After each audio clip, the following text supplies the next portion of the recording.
Hello दोस्तों, कैसे हो आप सब। तो आज की इस वीडियो में हम एक भूतेई पेड़ की कहानी सुना रहे हैं।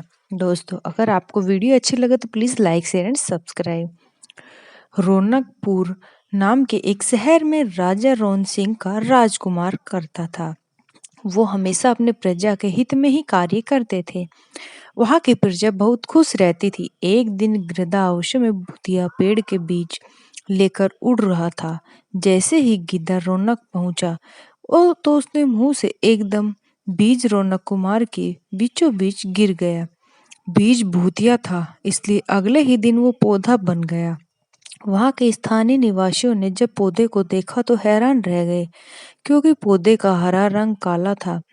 बाद में लोगों ने आसपास में चर्चा की और यह समझा कि खेत में उगने वाले कोई घास या पात या वनस्पति होगी। दूसरे दिन वो पौधा काफी बड़ा हो गया। लोगों को बहुत ज्यादा विद्युत हुआ कि एक ही दिन में ये इतना बड़ा कैसे हो सकता है। धीरे धीरे वह पौधा तीसरे दिन पेड़ बन गया। समय बीत गया, लोग भी तेजी से बढ़ने वाले पौधे के बारे में सोच सोचकर परेशान हो रहे हैं।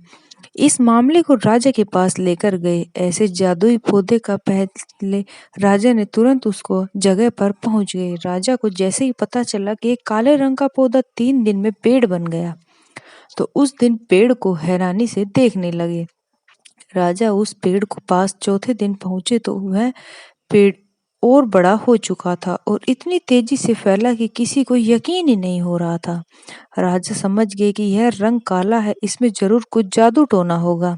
इसलिए सोच के साथ राजा ने घोषणा कर दी कि इस पेड़ को खत्म करेगा और उसे वो इनाम मिलेगा, तौर पर 1000 सोने के सिक्के देंगे। यही नहीं, राजा ने कहा कि जो पेड़ को खत्म करेगा वह व्यक्ति मेरी मृत्यु के बाद भी मेरे राजगद्दी पाने का हकदार बनेगा। इतनी घोषणा सुनने के बाद हर कोई पेड़ को खत्म करने को अपना दिमाग लगाने लगे।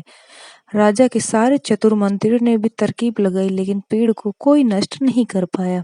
किसी ने पेड़ के आसपास आग लगाई तो एक मंत्री ने उस भूतिया पेड़ को हथियारों से खिंचाया, लेकिन पेड़ को कुछ न हुआ। लोगों मन में डर बैठ गया और उन्होंने पक्का यह ऐसा लगा कि भूतिया पेड़ है। तभी उस गांव में एक समझदार व्यक्ति को राजा की घोषणा का पता लगा। जानकारी मिलते ही वह गुरु के पास भूतिया पेड़ के जुड़े रहस्य के बारे में पूछने पहुंच गया। गुरुजी ने अपनी ध्यान की शक्ति को एकदम करके और उससे पूछा, क्या तुम्हें पेड़ को खत्म करना चाहते हो। समझदार व्यक्ति ने जवाब दिया, हाँ गुरुजी, सब उससे परेशान है। गुरुजी ने बताया कि उसे खत्म करने का एक ही तरीका है। उसके लिए तुम्हें उस पेड़ के आसपास नमक डालना होगा। इस तरकीब के बारे में जानते ही जो व्यक्ति तेजी से राजा के पास गया और कहा कि इस पेड़ के आसपास आपको नमक डलवाना होगा, ऐसा करने पर ही पेड़ खत्म हो जाएगा। उसने सैनिकों को ठीक ऐसा ही करने को कहा। सैनिकों ने मिलकर पेड़ के चारों तरफ खूब सारा नमक डाल दिया। नमक डालने के बाद एक दिन बाद पेड़ का आकार कुछ कम हुआ। होते होते 5वें दिन पेड़ एकदम छोटा हो गया।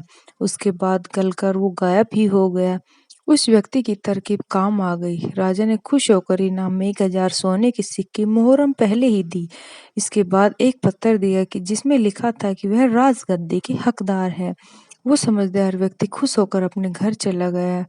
ऐसी कोई मुसीबत नहीं होती जिसका न कोई समाधान हो सके और न ही धैर्य से हर काम आसानी से हो सकता है। तो दोस्तों, कैसी लगी आज की हमारी वीडियो अच्छी लगे तो please like share and subscribe. Thank you.